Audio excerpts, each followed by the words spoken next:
the 3pm Takeover, Radio Northern Beach's only drive-home show. Keep it right here for a whole hour of fresh hits and entertainment for your Wednesday afternoon. Here we go. This is Sunday Morning by Maroon 5. Welcome to the 3pm Takeover. We are here for another excellent afternoon. You're with Hope and Victoria on Radio Northern Beaches. Hi, Hope. Hi.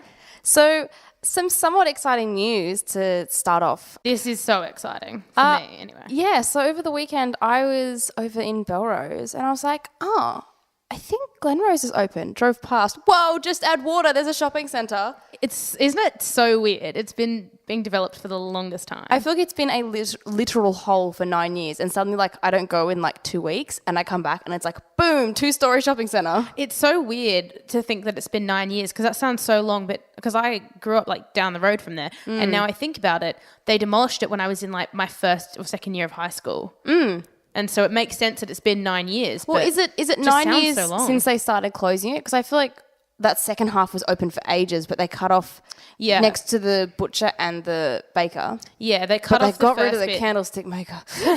The first bit where the that original huge escalator section. was. Yeah. Yeah, where the original escalator was in the Civic video, that side if you were looking at the entrance to the left, that was all cut off the first, and then they had the second half open. Probably until about 2010, I would think, 2011. Probably even later. And then it was all gone. I think a little bit later. Because then they shut it a third time, and the only thing open was the newsagents and the coffee shop and the bread shop and Woolworths, and then it was like that for 2 years. And the chemist. Yeah, and then for the last year or so, it's been nothing except the Woolworths. With 10 car spots at the front. Because Woolworths bought it, right? It was originally Stockland. I'd say so. Their logo's everywhere. I'm assuming they're sponsoring the whole thing. Woolworths bought Glenrose out. Well, there's also going to be an Audi there. They're moving the Forest Way one. Which is, they're moving that one. I was going to say, there's a lot of Audis in such proximity to each other. No, they're moving, the one at Forest Way is closing. It's going to be really exciting. So there's going to be a chemist, post office and news agency that were over in Glen Street Theatre. They were operating over there for a while. Yeah, they're going back. across. There's going to be 520 car spaces. Oh my goodness. That is so many more than what was there before. That whole area is being developed though, because aren't they? They've closed the library and they're redoing the library across the road next to the theatre. Yep, and they're making the library bigger, and the theatre obviously has been upgraded dramatically in the last year or so. Belrose is coming along. It is, just as we leave the area. Star suburb of the week. Yeah.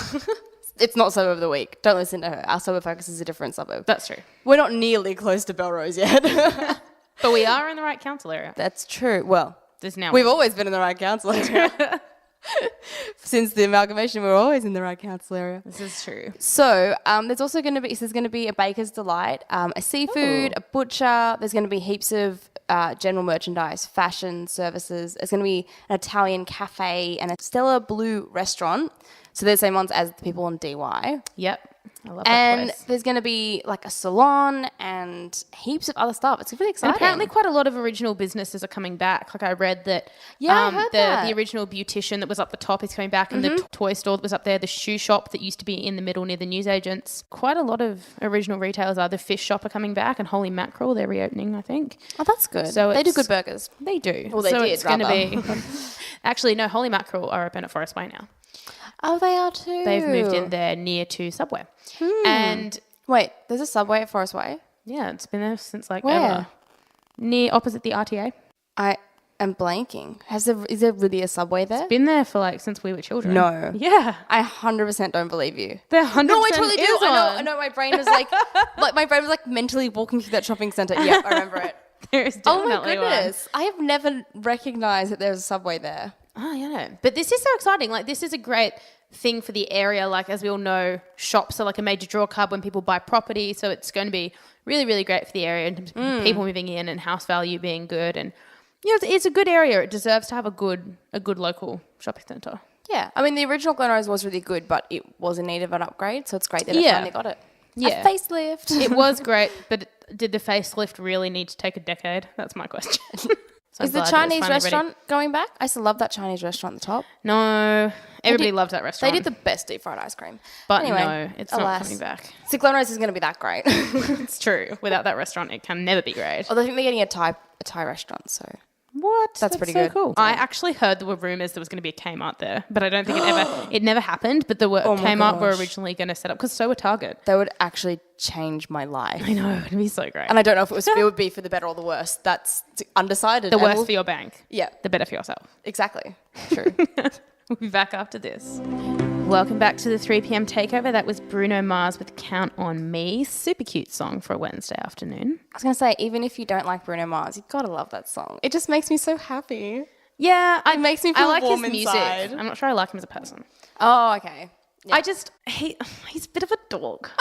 And his music is really cool. So when I see him, I'm disappointed that he's dorky. Are you kidding? I'd rather have a singer who's dorky in real life than like douchey in real life. Oh, yeah. John Mayer. But Sorry, I had something caught in my throat. My bad. That makes it sound that, like, if you're not dorky, you're definitely douchey. Like, rules out everybody else. But I feel like singers have to be one or the other. They seem to be so extreme that I don't think true. Bruno Mars is dorky. I think he's kind of cool. Have you seen him dance? Yeah, it's great. It's really horrible. It's really not his forte. Anyway, moving on from that, I heard the funniest story this week, but it's a bit of a weird one. So 3 women in the UK who are actually, 3 sisters from the UK went on holiday together, and they took a picture of themselves sitting Where did they go on holiday? I don't know. They took a picture of themselves sitting on the Story plane. is already not as much detail as I was hoping for. Continue. They were sitting on the plane about to take off, and they took a selfie. Oh, I thought the photo was going to be in the country. Okay, on the plane. I'll allow it. Continue. They took a photo of themselves sitting on the plane, and a guy behind them photobombed the photo, which, okay, normal, right? And that photo was taken 3.5 years ago. And then they just went on holiday recently, took a selfie on the plane. Apparently it's, like a tradition of theirs. Cute. Saw someone had photobombed, got confused, put the 2 photos together. Same guy. No. Isn't that weird? What is That's the likelihood incredible. of that? The same person 3.5 years later had photobombed them. Different city, different plane, different everything. Just luck. And I was like, this guy must be a total perpetual photobomber to still be photobombing people's photos after 3 years of doing it. Like, photobombing's funny, but I couldn't do it for 3 years. Did he do the same pose? No, it's a different pose. Okay. One of them, it's sort of like he looks in pain, and one of them, it's like really excited. That's incredible. Isn't that the weirdest thing? I'm like so impressed. And that can't happen. Like what are the odds for that kind of coincidence? I know, it's the strangest thing. Are you a fan of photobombing? Oh yeah, I do it all the time. Do you? Oh yeah. Victoria. I love it's the most innocent prank.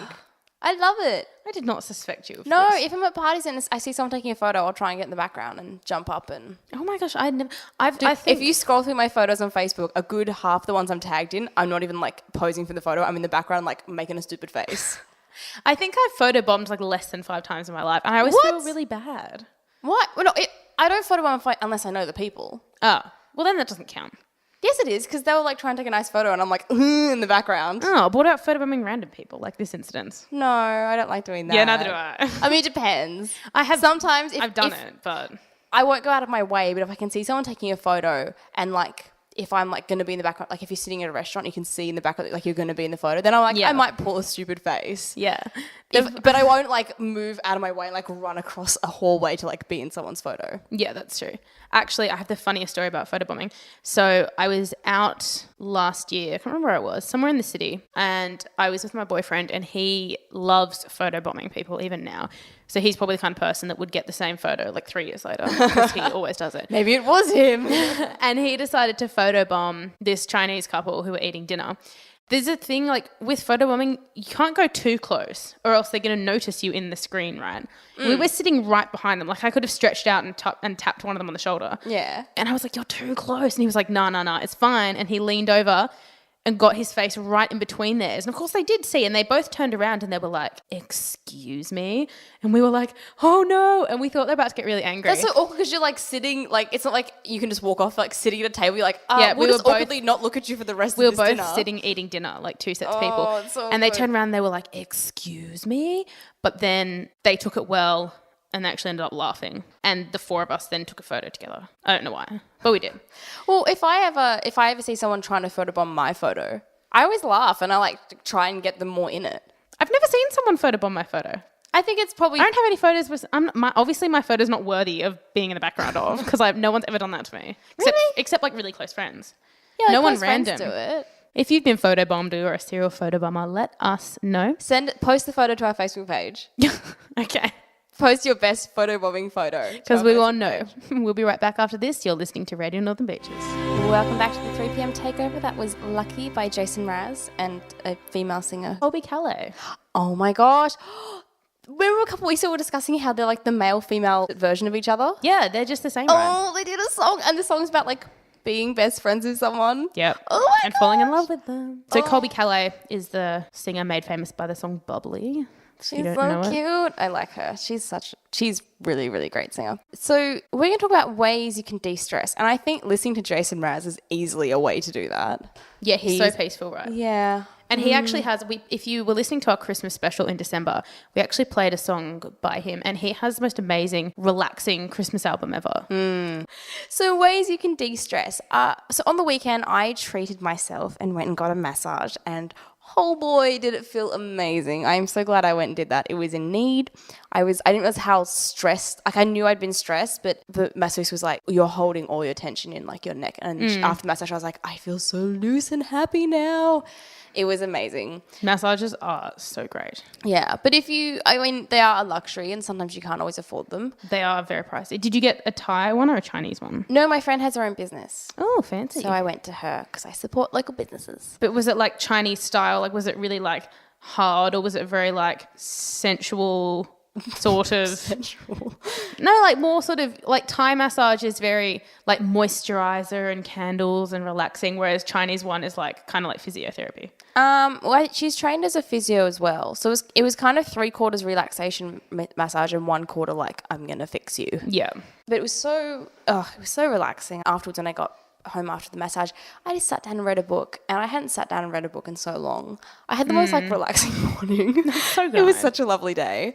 Yeah. How about you? How do you de-stress? Because I feel like books are a good way, but if it's like a stressful book, yeah, you're like, I'm meant to be relaxed, but everything's happening. You got to pick the right book, I think. This is the thing though. So I used to always use reading as my way to distress, and I absolutely love reading, but because I work in a job that involves me reading all the time, I don't want to read when I get to the end of the day, which is so bad because what I end up doing is I plonk myself down in front of some really mindless television for a couple of hours once or twice a week, which I find very relaxing.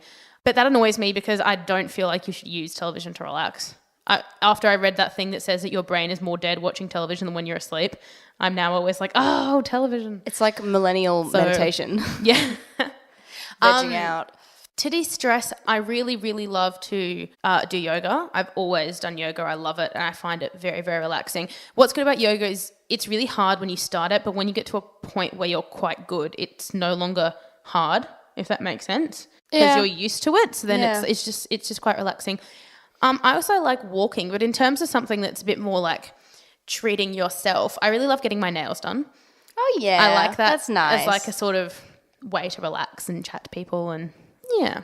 That's sort of my thing. That's a nice one. See, I use the opposite. When I go for a massage, I'm like, don't talk. I love massages as well, but I get them very rarely. You know what's the Mostly best? because they are expensive. Foot massages.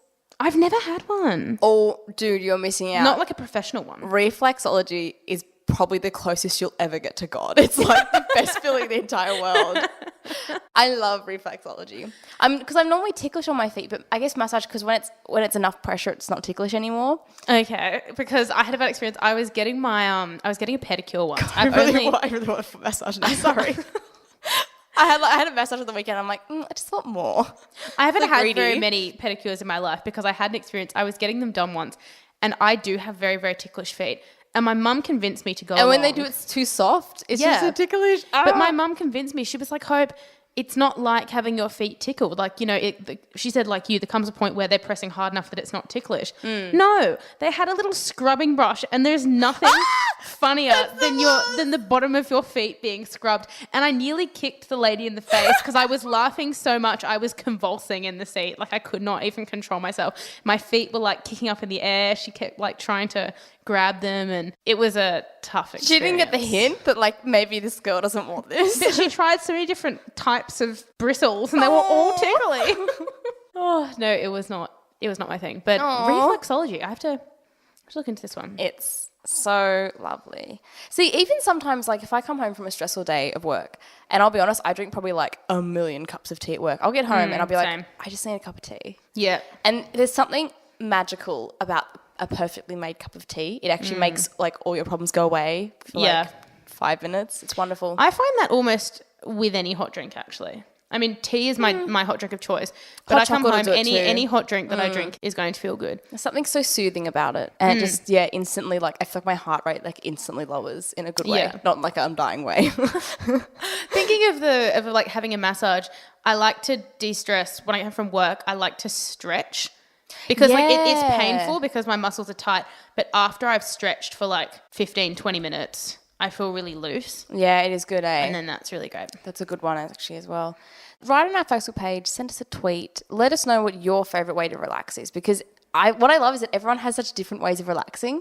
And sometimes you ask someone what their way to relax is and they'll tell you, and for me, I'll be like, that's not, people who like relax with baths, I don't find baths relaxing. I find them kind of stressful. No, I don't like baths either. Because I'm like getting kind of wrinkly and like the bits of your body that are out of the water but have been, like if you dip your hand in the water and have it out for a while, it gets kind of cold and I can't read because I don't want to drop my book in there, but obviously I can't have electronics in there and you just have like a candle and music and I get bored so quick. It's too much going on for me. If I can't have a bath. If I had a big spa bath, I think that would be different. And I used to read in the bath. I used to have a little like a table that like clicked over. I always wanted one of those. So it was good. Spas are a great way to relax. If I had a spa bath, I'd take a spa every night. I find spa so good. Hot water, so relaxing.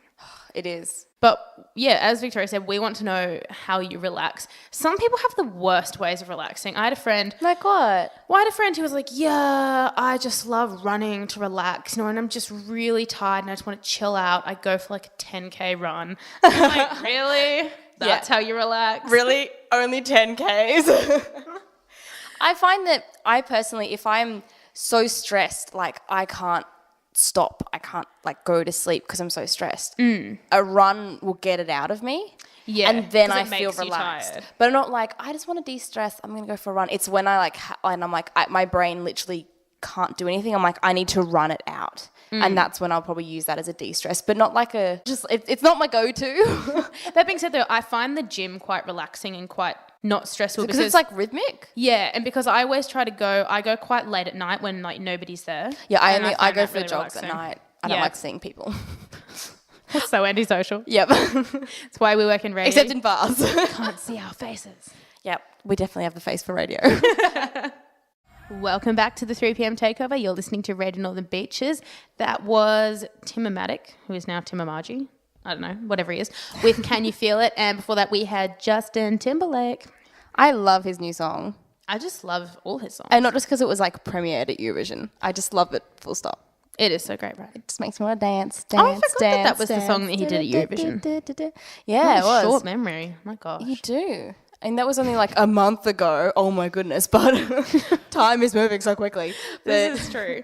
Oh my goodness. Okay, so oh my gosh, that means we're only 11 months away from Eurovision, guys. I'm so excited. oh my goodness. Gearing up for next year's special already. Oh yeah. Okay, so last week on our show, we said that we were introducing a new segment about being a new adult, which is apparently like actually a term for people our age now. I told you it is. They have a whole like book genre series. It's basically called just like new adult. It's basically like your 20s. Yeah. If you want to boil it down, it's like 20s. from 18 to like 29. Yeah. So we said that we were going to have a few weeks of giving advice for different areas of life for being a new adult. And we said, disclaimer, we don't necessarily know best. We are going through this phase ourselves. But we are here to offer our support to everybody else of this age group because it can be a tricky time to navigate, moving from uni into work and moving out and different kind of things like that.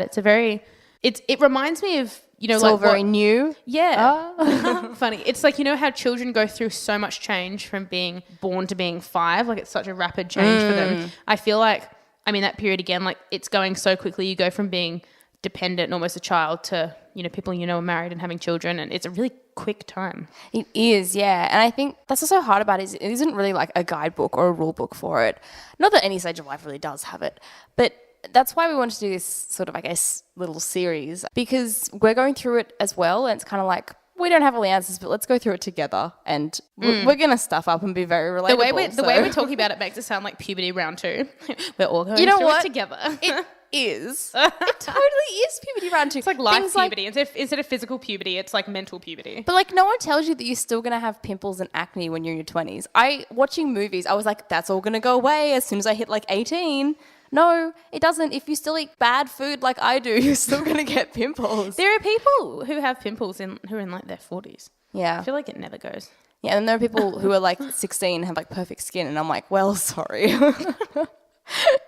You can get your own radio show. At the moment, we're talking about new adults. That's true. So, speaking of bad food, we're going to talk about things like cooking, shopping for food for yourself, learning how to cook, all those kind of things that are really important, and you shouldn't have your default meal shouldn't be like ramen noodles and mac and cheese from a packet. Yeah, because I mean, like food is a really, really important thing in life, right? Like everybody has food every single day, and growing up, obviously, your choices in food are very, very much guided by your parents and your family. You sort of eat what you're given, and as you go older, and then especially when you get to this age, and you probably don't live at home and things like that, you really need to start almost creating like your own food identity.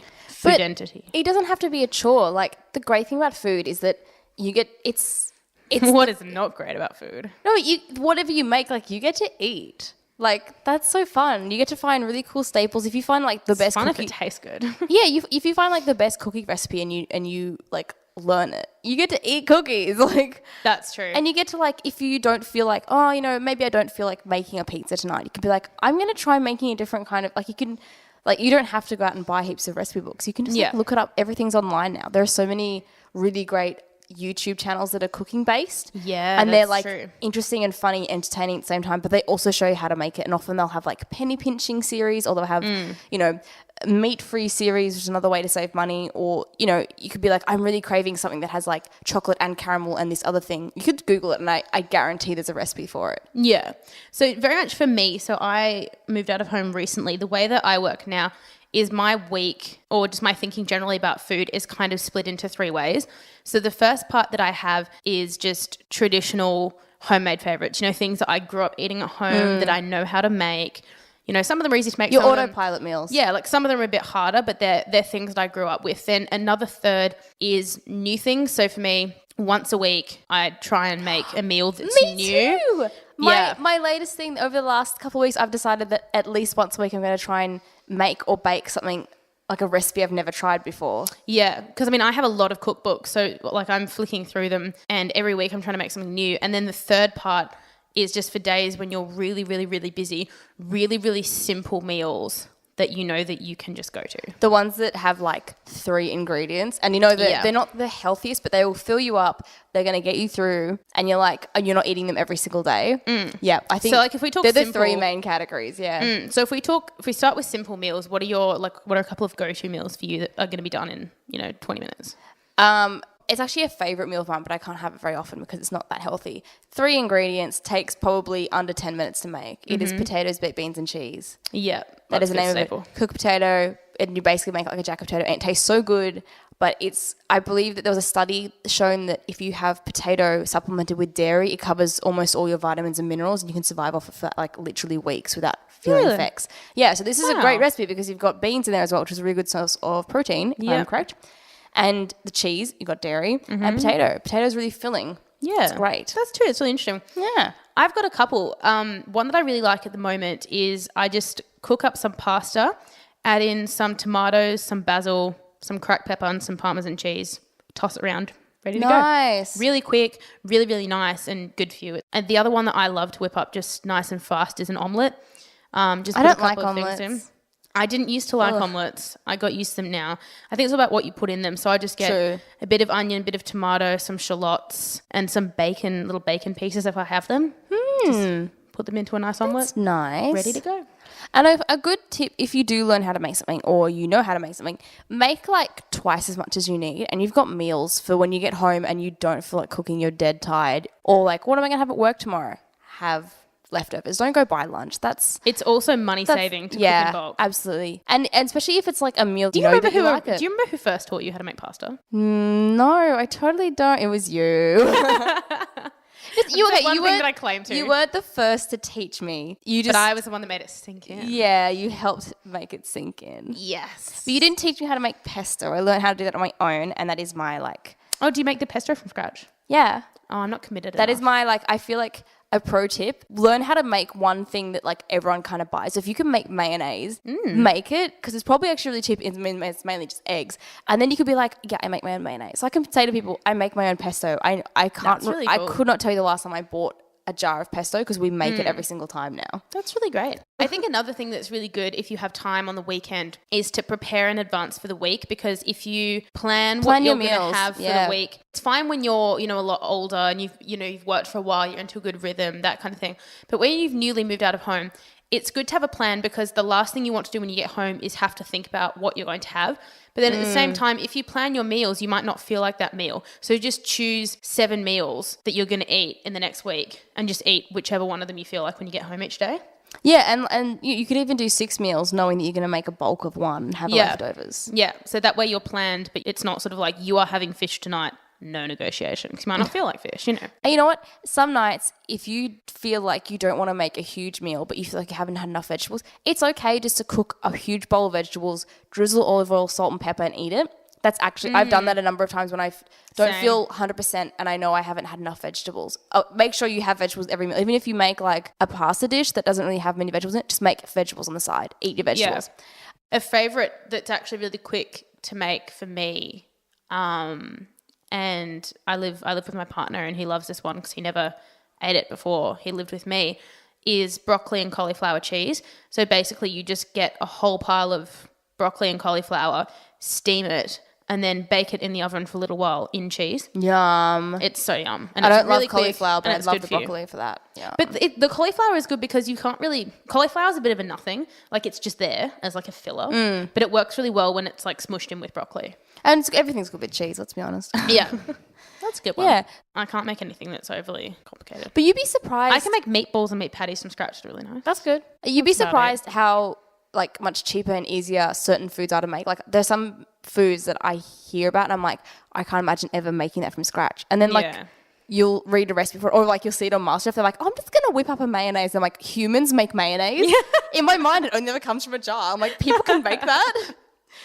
I do as well. That's so funny. That's the thing I hate in MasterChef, when they're like, I'm just going to whip up a meringue and do this, and last minute, I think I'll just add this as an extra. I'm like, you could just whip that up. I would have to research it and watch videos on how to make it first, and then to even attempt it. But then I find the other way strange. I find it so strange when I'm with someone that says, oh, I'm just going to have some pancakes, and they use pancake mix. I find that really weird. I've never used pancake mix. I've always made my own pancakes. See, I grew up on this really yummy pancake mix. Yeah.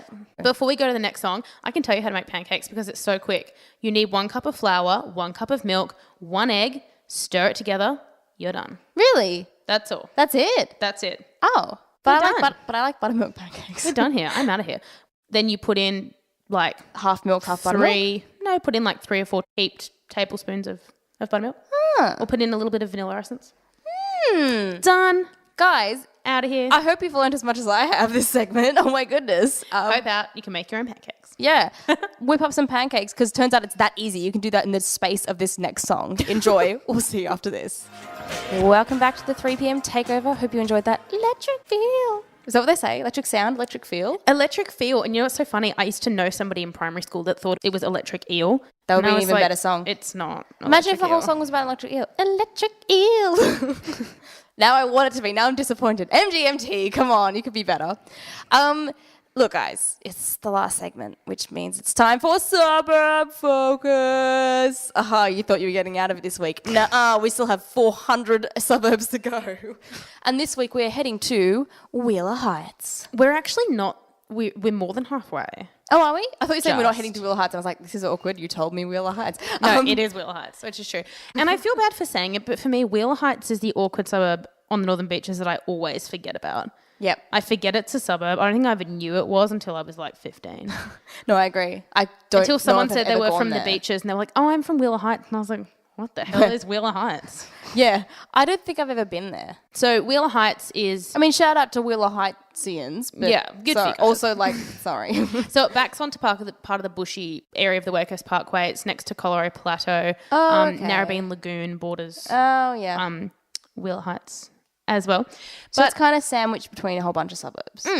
So Wheeler Heights we were talking last week about Colorado Plateau, and Wheeler Heights actually has a very similar history. So it became a suburb in 1977. It's actually the newest suburb on the Northern Beaches. Oh, really? Yeah. But same as Colorado Plateau, it got reassigned in 1984 and just became a locality, but then it got its suburb status reinstated in 2011. It got I'm glad it got it back. It's probably very sad when it didn't have its suburb status. I know. Did it become, or was it an urban? An urban locality. That's it. Urban locality. Yep. So I remember that from last week. Became back to being an actual suburb. So Wheeler Heights was named after the Wheeler family. They were a family from the Lake District near Somerset in the UK. Oh, the Lake District. Yep. And they moved here in the early 1800s, and James Wheeler, who's one of the Wheelers, actually was the first person to settle in DY as well. So we'll probably hear more about that in the next few weeks when we get to DY. But not yet. We're not there yet. Don't get too excited. Put the brakes on. We're still in Wheeler Heights. We've still got a while to go. And so the Wheeler family purchased lots of different land around the place, and their original home, which was built out of sandstone, can still be seen today. Really? Like bits of it, That's like ruined nice. bits of it. Oh, so the house doesn't still stand? No, it was actually demolished after the Second World War. Oh. So a while ago. Oh, that sucks. But there are still bits of it, which is good for them. But Bits. because of the Wheeler family coming from the UK, most of the streets in Wheeler Heights are named after areas in the Lake District in the UK. That's really cute. Yeah, so for example, like there's Derwent Street, Coniston Street, Windermere Place, Langdale Place. So they're all little places in the UK. Oh, that's so cute. Oh, I love that Yeah, idea. isn't that nice? I mean, lots of areas of Australia are named after British people or British areas. That's really that's like such a like zeroed in kind of version of it, because like this people being like, we colonized this suburb, we're going to call the streets by the names of places we used to visit. That's really cute. Yeah, it is cool. And Wheeler Heights is the home of quite a few landmarks. So Jamison Park, Narrabeen Lagoon Trail, and Lantana Reserve. Nice. So lots of lovely areas. Yeah, so a little suburb. Look, I've probably been With to a Wheeler big Heights history. and just didn't realise that I was in Wheeler Heights. Yeah. That's probably what's happened. You sort of like would have had to drive through it to get to Cromer from where we used to live. So if you've been to one, you've been to the other. So that is Suburb Focus for the week. If you are from Wheeler Heights, let us know. We would love to hear from you. Yeah, shout out to Wheeler Heightsians. Now, just before we finish, I have a very exciting announcement, something that I've been working on for a week or so, and you have helped as well, but I've been the main person because it's a technical electronic thing, so Hope has been like, take the reins. That is your job.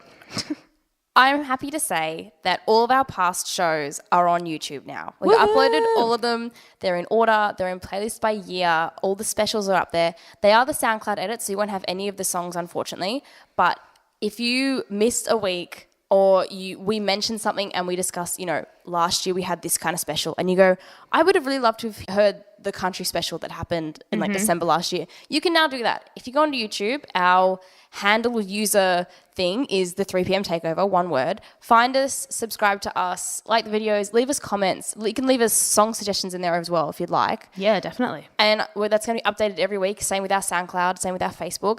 And so you can keep fully up to date. There's just one more social media that we're on because we're slowly conquering the internet. Oh, we are. Yeah, and that's just like, I'm slightly proud of that announcement because it's taken me a couple of weeks to get everything up there. But yeah, please find us on there. And if you're listening in the future to this show on YouTube, hi. For the How first exciting. time we've mentioned it. Hi, future. This is past Victoria. I feel like you've always wanted to say that. Slightly. So it's like time travel. Anyways, is. that's it for this week. I hope you guys enjoyed the show. We'll catch you next Wednesday, and we'll catch you on Friday for the repeat, and we'll catch you on YouTube for all our past shows. Bye.